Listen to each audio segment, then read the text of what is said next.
안녕하세요. 리치스푼입니다. 지난 영상에서는 퇴직연금 100% 편입 가능한 채권혼합형 ETF, 바로 솔 미국 배당 미국채 혼합 50과 타임폴리오 미국 나스닥 100 채권혼합 50 액티브를 비교해 봤었습니다.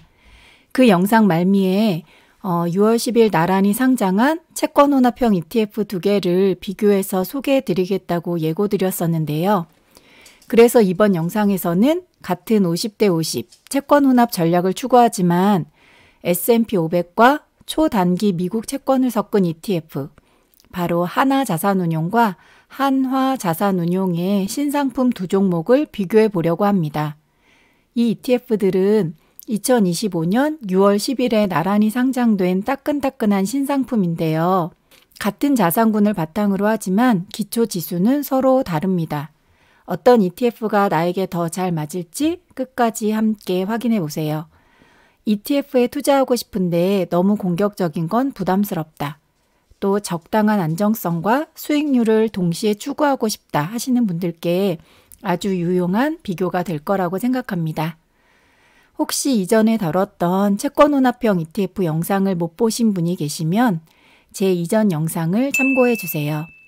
시작 전에 구독과 좋아요, 알림 설정까지 부탁드립니다. 자, 그럼 본격적으로 비교해 보겠습니다. 우선 기본 정보를 살펴보겠습니다. 두 ETF 모두 2025년 6월 10일에 상장되었고 위험 등급은 4등급으로 즉 중간 정도의 위험 수준으로 동일합니다. 또한 환해지를 실시하지 않는 환노출 상품입니다. 즉 원달러 환율 변동에 따라 수익률이 달라질 수 있다는 점을 염두에 두셔야 합니다. 총 보수는 0.15%로 동일하지만 순자산 총액에서는 차이가 있습니다. 하나 ETF는 191억 원, 한화 ETF는 81억 원으로 하나 ETF가 약 2.4배 정도 더 많은 자금을 유치하고 있습니다. 이는 투자자들의 초기 선호도가 하나 ETF에 더 몰렸다는 신호로 해석할 수도 있겠고 또 좀 더 하나가 공격적인 마케팅을 했다고도 생각해 볼 수 있겠습니다. 하루 거래량을 보면 하나 ETF가 약 32만 주, 한화 ETF가 약 20만 주로 유동성 측면에서도 하나 ETF가 좀 더 앞서 있습니다. 이는 매매 시 슬리피지를 줄일 수 있고 원하는 가격에 거래가 더 원활히 이루어질 가능성이 높다는 것을 의미합니다. 이렇게 기본 정보만으로 보면 하나 ETF가 아직은 더 많은 자산을 유치하고 있고 지수 추종 효율성 면에서도 좀 더 안정적인 모습을 보여주고 있다고 보여집니다. 다음은 이 두 ETF가 어떤 전략으로 자산을 운용하는지 한번 살펴보겠습니다. 두 ETF 모두 미국 주식과 초단기 미국 채권을 50대 50으로 섞은 전략을 기반으로 하지만 실제로 추종하는 지수는 조금 다른데요. 하나 자산운용 ETF는 S&P 500 그리고 숏텀 채권을 50대 50으로 섞은 지수를 추종합니다. 한화 자산운용 ETF는 S&P 500과 미국 0에서 3개월 단기 채권을 50대 50으로 섞은 지수를 추종합니다. 두 지수 모두 동일한 자산군에 투자하는 건 맞지만 채권 구성에서 만기 구간이 조금 다른데요. 하나자산운용에서 말하는 초단기는 1년 미만을 의미하고요. 한화자산운용은 그거보다 좀 더 축소된 범위인 0에서 3개월 초단기 채권으로 구성하고 있습니다. 이에 따라서 금리 민감도와 안정성 측면에서 미세한 차이가 존재할 수 있습니다. 그리고 이러한 기초 지수의 차이는 ETF의 전략의 성격과 수익률에 또 영향을 미치기 때문에 중요합니다. 실제 운용 방식은 매우 다른데요. 핵심 차이는 하나는 개별 자산에 직접 투자하고 있다는 것이고 한화는 다른 ETF를 통해서 간접 투자한다는 점입니다. 자세히 살펴보면요. 먼저 하나 자산운용 ETF는 미국의 개별 주식과 채권에 직접 투자합니다. 주식은 마이크로소프트, 엔비디아, 애플 등 S&P 500 지수에 포함된 대표 대형주를 직접 편입합니다. 채권은 만기 1년 미만의 미국 국채와 어음에 직접 투자하고 일부 단기 국채 ETF도 활용합니다. 반면 한화자산운용 ETF는 주식과 채권 모두 다른 ETF에 투자합니다. 주식은 VO 또는 IVV, SPLG 이런 ETF에 자금을 배분하고요. 채권은 빌, VGSH 이렇게 3개월 이하 초단기 국채 ETF를 중심으로 운용합니다. 그러니까 하나 ETF는 직접 투자하는 직접 운용형이고요. 하나 ETF는 ETF에 다시 투자하는 재간접형, 즉 펀드 오브 펀즈 구조입니다. 이 구조는 리스크와 수수료 측면에서 중요한 차이를 만드는데요. 하나 ETF는 펀드 매니저의 종목 선별 능력이 성과에 영향을 줄 수 있습니다. 그러니까 성공적인 종목 선택을 통해서 벤치마크 이상의 성과를 낼 수 있는 반면 개별 종목 리스크가 그대로 수익률에 반영되기 때문에 변동성도 클 수 있습니다. 하지만 한화 ETF에 비해서 직접 운용하기 때문에 이중 수수료 부담이 없다는 점은 구조적으로 유리한 부분일 수 있습니다. 이에 비해 한화 ETF는 이미 잘 분산된 ETF들을 선택해서 구성하기 때문에 기본적인 안정성은 좀 더 높습니다. 하지만 투자자가 직접적으로 알 수 없는 이렇게 편입한 ETF의 운용 성과 그리고 운용 보수 외에 편입한 ETF의 보수까지 포함된 이중 수수료 구조라는 것도 감안해야 합니다. 또 하나의 차이점은 리밸런싱 방식인데요. 하나 ETF는 펀드 매니저의 판단에 따라서 자산 배분 비율을 수시로 조정합니다. 한화 ETF는 매일매일 주식과 채권 비중을 50대 50으로 자동 조정합니다. 이 부분은 뒷부분에서 다시 자세히 다루겠습니다. 정리해보자면 하나는 직접 운용을 통해서 알파, 초과 수익을 추구하는 액티브 전략, 그리고 한화는 ETF 선택과 비중 조절을 통해서 효율적 추종을 노리는 액티브 전략이라고 할 수 있습니다. 그러니까 투자자는 자신의 성향에 따라서 둘 중에 어떤 게 더 맞을지 고민해 볼 필요가 있습니다. 이번에는 두 ETF 안에 실제로 어떤 자산이 담겨 있는지 살펴보겠습니다. 두 상품은 동일한 주식, 채권 50대 50 자산 배분 전략을 표방하지만 운용 방식과 세부 구성이 다른데요. 먼저 하나 ETF는 개별 종목 중심의 직접 투자 방식이라고 말씀드렸고요. 그러니까 주식 종목을 실제로 보유하고 있고 ETF 내부에서 직접 리밸런싱을 수행하고 있습니다. 2025년 6월 기준으로 총 465개의 미국 주식을 편입하고 있고요. 상위 종목만 보면 그 전략의 방향성이 좀 분명합니다.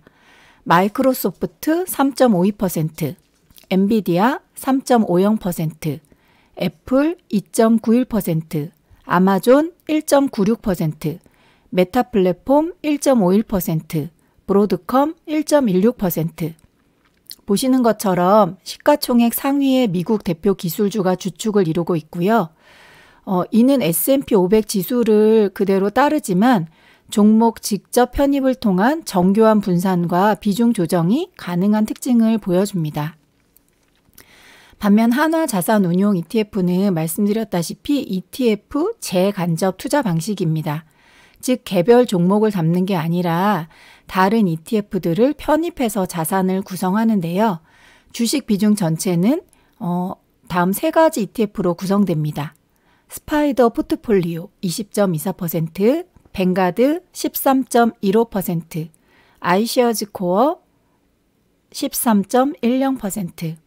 한마디로 S&P 500 지수를 추종하는 대표 ETF 세 종목을 각각 일정 비중으로 섞은 구조입니다. 이 방식은 직접 투자에 비해서 운용은 간단하지만 종목 구성의 투명도나 유연성은 다소 떨어질 수 있습니다. 채권 구성도 차이가 좀 있는데요. 하나 ETF는 미국 국채를 직접 편입하면서 일부는 단기 채권 ETF를 활용합니다.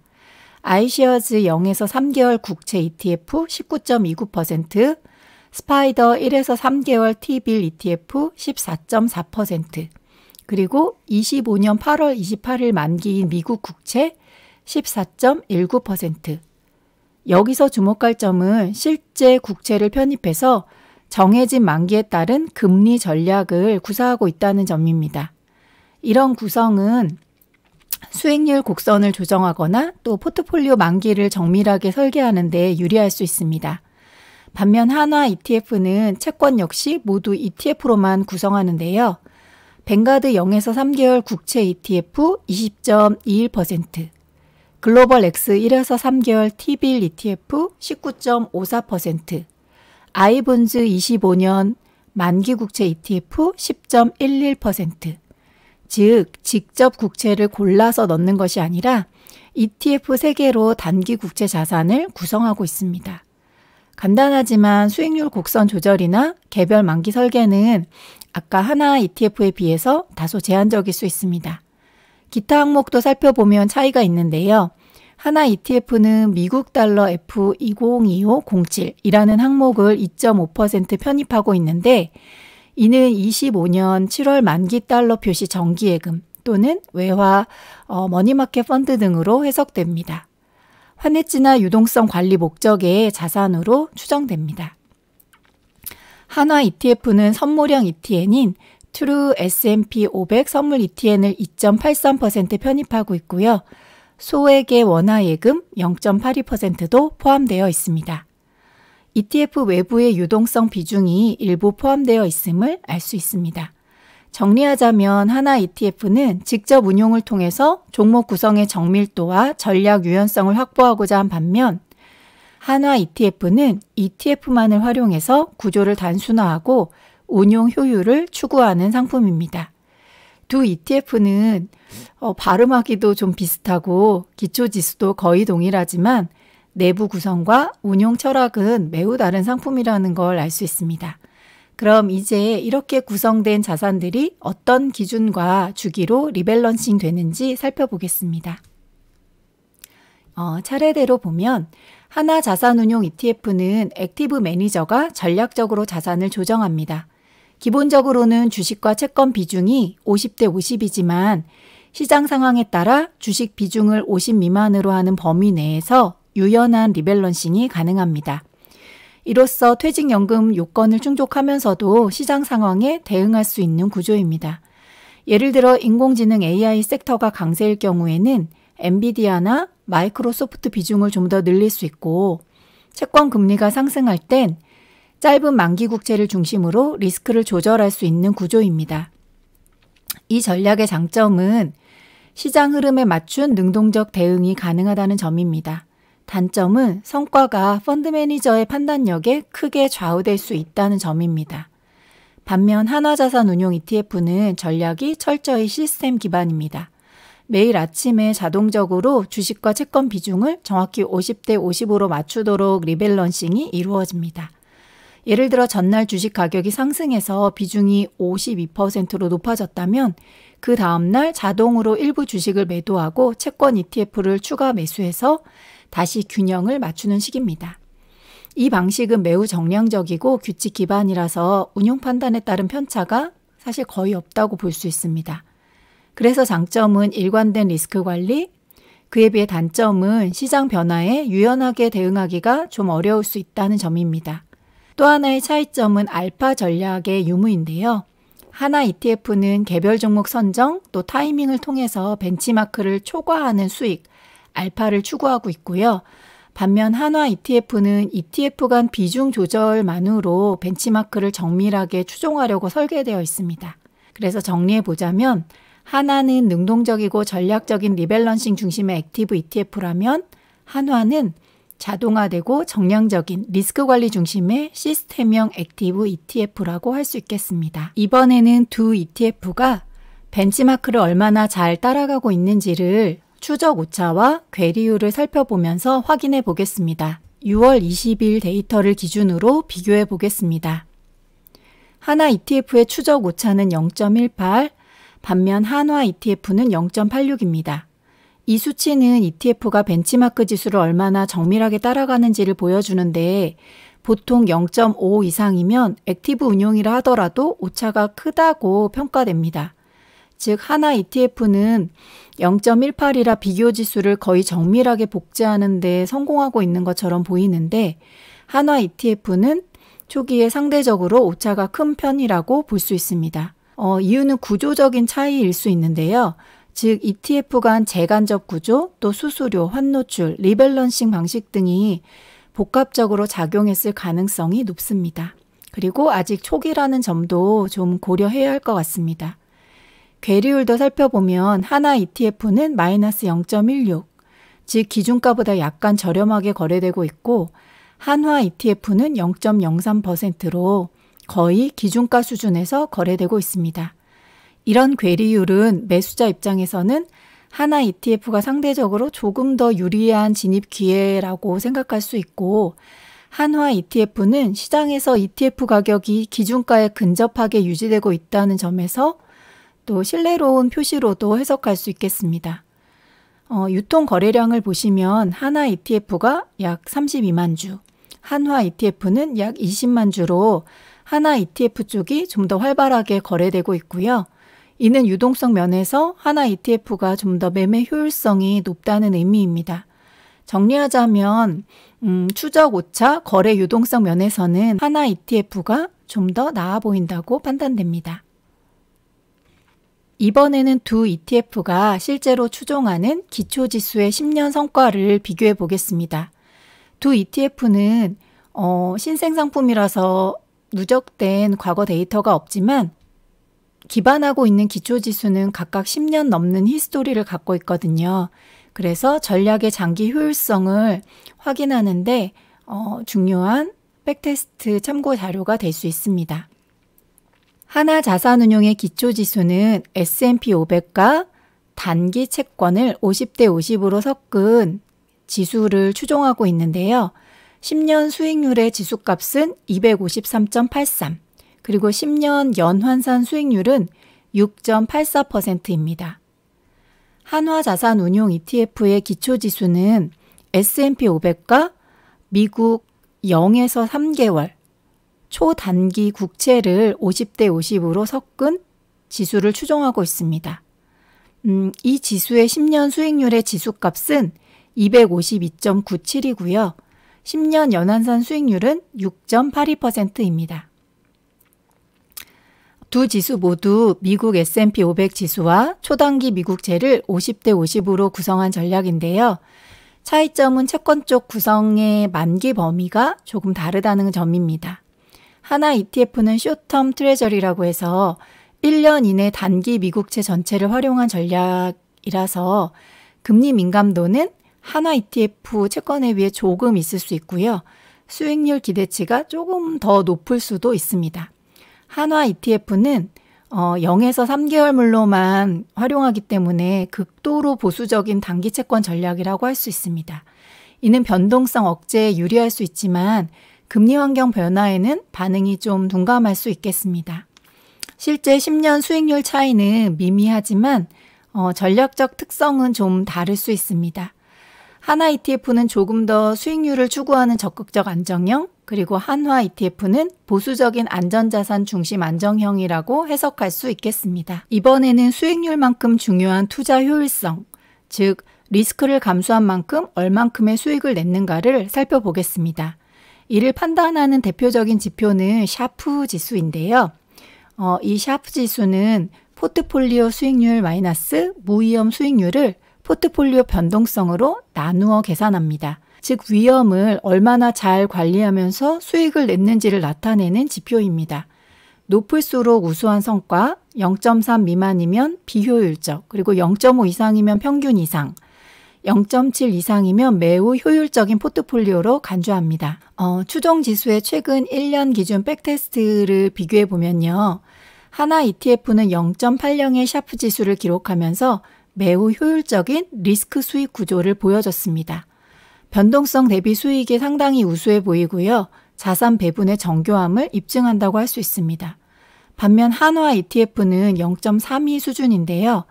기대 수익에 비해 변동성, 즉 리스크가 다소 높게 작용했음을 시사합니다. 특히 두 ETF 모두 최대 낙폭이 동일한 마이너스 9.57%였거든요. 그럼에도 하나 ETF가 더 높은 샤프 지수를 보인 점은 운용 전략에 좀 질적 차이가 있었음을 암시한다고 할 수 있겠습니다. 결론적으로 최근 1년간 백테스트 기준에서는 하나 ETF 전략이 리스크를 더 잘 통제하면서도 수익을 효율적으로 냈다는 평가가 가능할 것 같습니다. 지금까지 살펴본 내용을 바탕으로 투자자 관점에서의 적합도를 정리해 보겠습니다. 하나자산운용 ETF가 적합한 투자자는 보다 효율적이고 정교한 자산 배분을 원하시는 분, 또 약간의 리스크를 감수하면서 상대적으로 높은 알파 수익을 추구하는 중위험, 중수익형 투자자, 그리고 하나자산운용의 펀드 매니저의 운용 역량을 신뢰하고 직접 운용 전략에 베팅할 수 있는 분, 한화자산운용 ETF가 적합한 투자자는 좀 더 보수적인 안정성을 더 우선적으로 고려하시는 분, ETF 중심의 간접 투자 방식에 익숙하거나 이를 선호하시는 분, 그리고 시장 추종형 패시브 전략에 가까운 구조를 원하시는 분에게 더 적합할 것이라고 생각됩니다. 오늘 영상이 도움이 되셨다면 좋아요와 구독, 알림 설정까지 부탁드립니다. ETF 비교 분석, 자산 배분 전략, 글로벌 트렌드까지 앞으로도 쉽고 깊이 있게 전해드리겠습니다. 지금까지 리치스푼이었습니다. 감사합니다.